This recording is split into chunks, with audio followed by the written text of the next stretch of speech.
Ya, ingin langsung ke Mas Yudi Purnomo Harahap. Mas Yudi, tadi Pak Magdir mengatakan ini terlalu dipaksakan dan kental, syarat kental dengan unsur politiknya. Gitu. Jadi artinya semua bukti yang tadi Mas Yudi sampaikan sepertinya itu bisa terbantahkan lah begitu loh.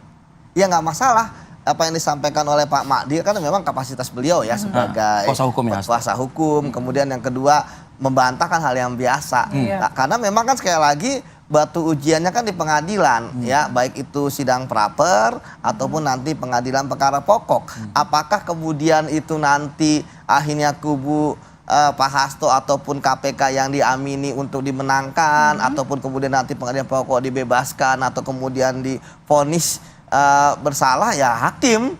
Ya memang semua ini kan tentu karena sifatnya sejajar ya antara tersangka kemudian penegak hukum gitu ya. Jadi bisa saling, KPK pun ketika diserang kan juga membantah gitu ya. Dan tentu tapi normatif ya, tidak masuk ke perkara ya. Tapi menurut Pak Magdir alasan perintangan penyidikan itu tidak kuat. Selain itu juga tadi kalau kata Pak Magdir, Mas Yudi tadi tidak boleh mengait-ngaitkan dengan pimpinan KPK terdahulu. Itu tidak etis kayak gitu. Nggak masalah menurut saya karena kan itu kan sudah penyidiknya pun saat itu yaitu Mas Tono kan dipanggil sebagai saksi. Ya kan?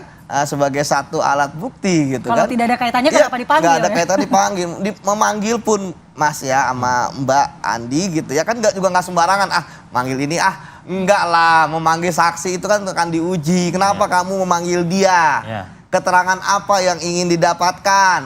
Ya kan? Ya jadi ketika tadi saya katakan penyidiknya kemudian berusaha untuk kembali ke titik nol, tentu ada yang ingin dapatkan tentu selain untuk memperkuat ataupun menambah alat bukti tentu bisa jadi juga untuk mengembangkan. Jadi semua hal semua bisa dilakukan karena kan penyidik kita itu kan berpikirnya helikopter view gitu ya. Kita bukan hanya perkara ansih ya, tapi kan bisa berkembang. Tadi saya katakan bahwa bisa jadi dari hanya satu yang terlibat bisa jadi banyak. Hanya dari 100 juta bisa jadi 400 miliar. Jadi banyak pengalaman lah yang bisa lakukan. Namun ya tadi ya tentu karena pas due diligence-nya kan pasti akan diuji baik oleh pihak Pak Hasto maupun nanti di pengadilan baik itu praper maupun pengadilan perkara pokok. Jadi saya pikir memang kalau untuk sekarang itu pasti akan banyak pertanyaan-pertanyaan karena tidak semua bisa diungkapkan ke publik seperti itu Mbak Andi. Oke, Mas Yudi, termasuk juga pernyataan Pak Magdir sebagaimana tadi Anda juga sebetulnya sedikit sudah menyampaikan sih begitu. Tidak mungkinlah seorang Hasto Kristianto bisa melakukan komunikasi atau mungkin membuka komunikasi dengan seorang Firly Bahuri.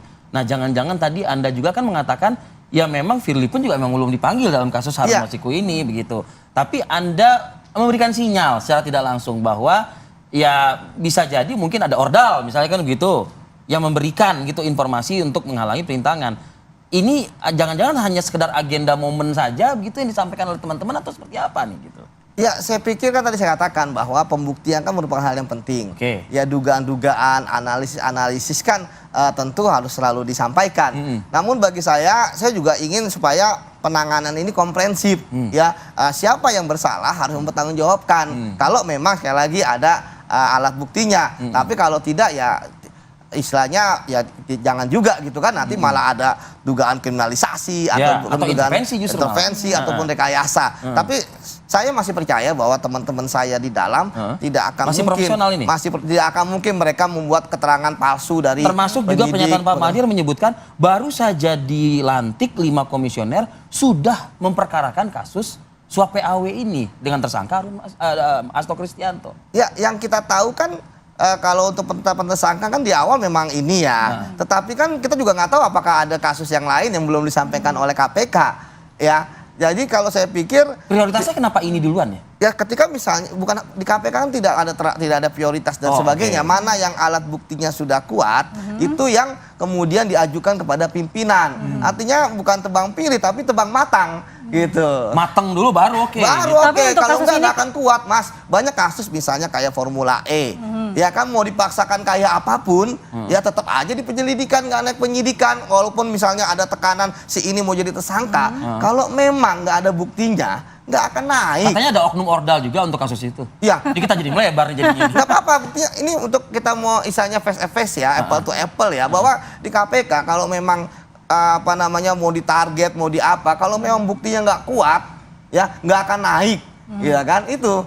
Misalnya kayak Tunggu dulu mateng aja dulu baru. Iya nunggu mateng nggak mungkin karena mempertaruhkan reputasi, profesionalitas dan ini kan Makanya reputasi 5 komisioner ini dipertanyakan. betul. Gitu. Ini loh mereka udah dipilih, dipilih di DPR juga, ya kan? Artinya Dan tidak ada dissenting opinion ya? iya dari pernyataan Pak Ketua KPK kan kami sepakat bulat setuju. Kan ingat loh Mas, 5 orang ini kan bukan kaleng-kaleng semua. Latar belakangnya jaksa 2, polisi 1, auditor 1. Auditor BPK malah ya waktu itu komisioner BPK. Kemudian yang terakhir hakim.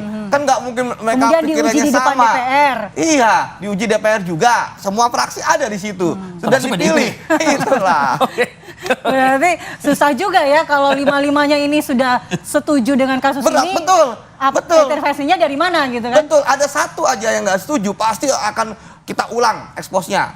HP Oke. yang satu ini punya. Terakhir nih. Tuh. Ya, respons dari Pak Magdir bagaimana Pak? Silakan Pak.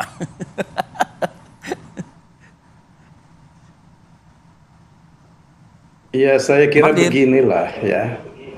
Sekali lagi seperti saya sampaikan dari tadi, mari kita percayakan kepada KPK. Mari, dan selain itu, mari kita juga percayakan kepada pihak pengadilan. Karena bagaimanapun juga kami kan sudah juga menyampaikan permohonan pra peradilan.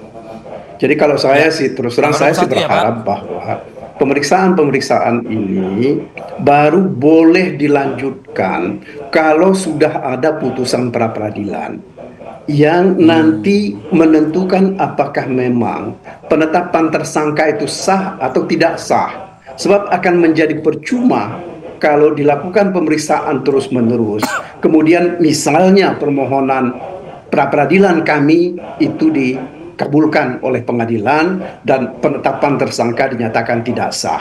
Saya kira ini yang mungkin harus kita sampaikan secara bersama kepada masyarakat. Itu yang pertama.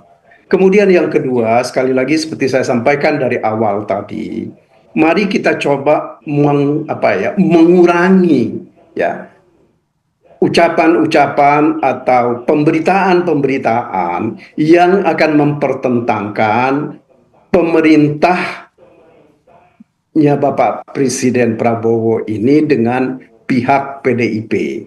Sebab sekali lagi seperti saya sampaikan dari tadi, pemerintah negara tidak punya kepentingan apapun terhadap kasus ini.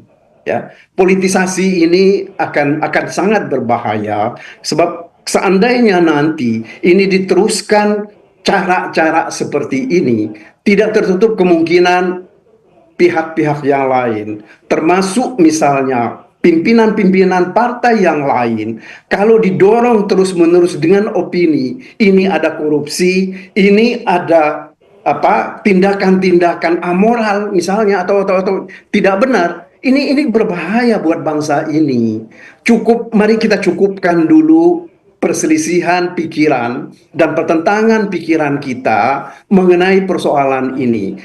Sekali lagi, Arif, Yudi, dan juga Mala, mari kita sama-sama mencoba mengawal ini dalam arti bahwa kita berharap bahwa ini ada penyelesaian kasusnya secara baik tanpa melibatkan kepentingan politik. Sebab kami merasakan bagaimana perasaan teman-teman di PDIP ya, bahwa perasaan ada politisasi itu sangat-sangat kental gitu loh. Apalagi penetapan tersangka Pak Hasto sebagai sekjen ini baru 3 hari beliau itu menjadi pimpinan KPK.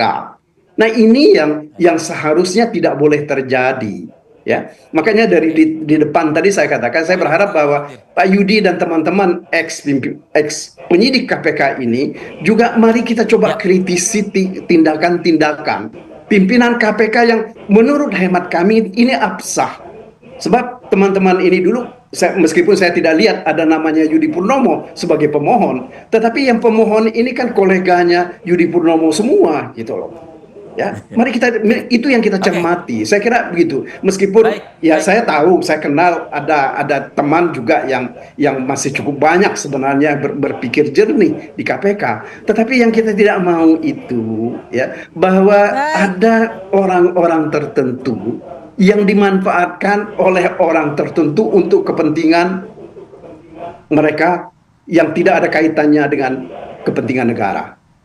Baik, Saya terima kira kasih begitu, Pak Magdir Ismail. Fadil. Kita akan kawal bersama kasus ini dan juga kita akan memantau bagaimana jalannya pemeriksaan Pak Hasto hari ini di Pada pukul KPK. 10 tadi informasinya. Iya, Pak jam 10. Terima Baik, kasih. terima kasih Mas Yudi, terima kasih Pak Magdir. Pak Magdir, Sehat terima kasih selalu. Pak Magdir, sehat selalu Pak.